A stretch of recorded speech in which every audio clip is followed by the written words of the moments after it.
ایک گاؤں میں میں کبھی نہیں بھولوں گا، میں نیا نیا تبلیغ میں تھا، ہم ایک گاؤں میں پہنچے پیدل تھک ہار کے، ابھی سامان رکھا ہی تھا کہ مسجد کے امام آئے، انہوں نے ہمیں ماں بہنوں بیٹیوں کی گالیاں نکال، اتنی غلیظ گالیاں کہ زمین کانپ اٹھے، آسمان تھر تھر آ جائے۔ وہ میں بالکل نیا تھا تو انہوں نے بستی کے لوگ بلائے، انہوں نے ہمارے بستر اٹھا کے باہر پھینک دیے، اور پھر انہوں نے فرمایا مسجد دھوو، مسجد ناپاک ہو گئی ہے۔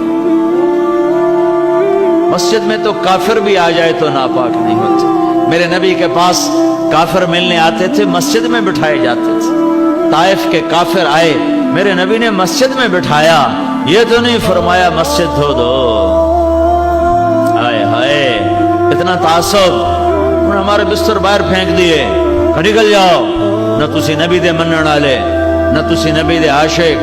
تو مجھے تو کوئی پتہ نہیں تھا، میں تو کالج سے سیدھا تبلیغ میں آیا، دین کا زیادہ پتہ نہیں تھا، یہ فرقے فرقوں کا بھی کوئی پتہ نہیں تھا، لیکن میں خود اپنے اندر تجزیہ کر رہا تھا، یہ کیسے دعویٰ کر رہا ہے کہ میں عاشق رسول ہوں، یہ مسجد میں ماں بہنوں کی گالیاں نکال رہا ہے اور کہتا ہم عاشق رسول ہیں، اور یہ جو گالیاں کھا کے چپ اور ایک لفظ نہیں بولے، ایک لفظ، اور چپ کر کے بستر اٹھا کے ان کو دعائیں دیتے ہوئے آگے نکل گئے۔ میں نے کہا اگر یہ گستاخ رسول ہیں تو پھر کیا ان کو عاشق رسول کہا جا سکتا ہے کہ جو مسجد میں کھڑے ہو کے ماں بہن کی گالیاں دے رہے ہوں اور مصلی رسول پر بھی کھڑے ہو رہے ہوں؟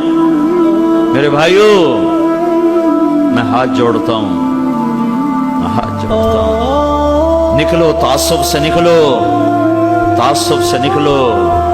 میں نے 3 گھنٹے ہو گئے مجھے بات کرتے ہوئے، میری کوشش رہی ہے کہ میں اسلام کو اجاگر کروں۔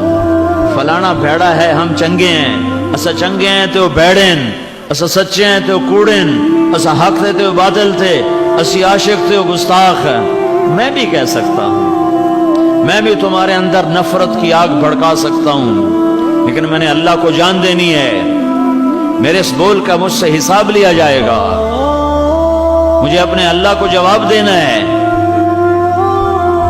امت کو توڑنے والا بول، امت کو توڑنے والا بول، یہ تو میرے بھائیوں کلمہ کفر کے قریب چلا جاتا ہے۔ تو امت بنو، امت بنو۔